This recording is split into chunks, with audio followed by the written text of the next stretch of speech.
কোচবিহারে তোরসার উপর দ্বিতীয় সড়ক সেতুর দাবিতে অবস্থান বিক্ষোভ আন্দোলনে নামল সারা ভারত ফরওয়ার্ড ব্লক। দলের কোচবিহার জেলা কমিটির পক্ষ থেকে মঙ্গলবার শহরের ফাঁসিরঘাট এলাকায় এই অবস্থান বিক্ষোভ কর্মসূচি সংগঠিত হয়। তোরসা নদীর ওপর প্রথম সড়ক সেতুর দাবিতে আন্দোলন করেছিলেন কমল গুহর নেতৃত্বে ফরওয়ার্ড ব্লক।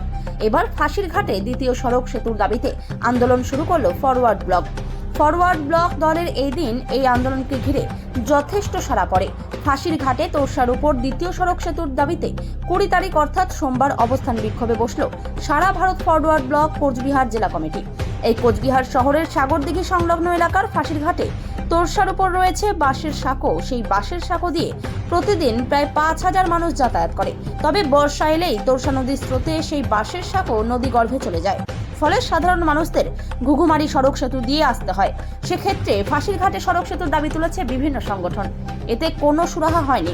অবশেষে এবার ফাঁসিরঘাটে সেতুর দাবিতে আন্দোলনে নামল সারা ভারত ফরওয়ার্ড ব্লক কোচবিহার জেলা কমিটি। এদিন অবস্থান বিক্ষোভ চলাকালীন সেখানে উপস্থিত ছিলেন দলের কোচবিহার জেলা সভাপতি দীপক সরকার, সম্পাদক প্রাক্তন বিধায়ক অক্ষয় কুমার, জেলা সম্পাদক মণ্ডলীর সদস্য আব্দুর রউফ সহ অন্যান্য নেতৃত্ব।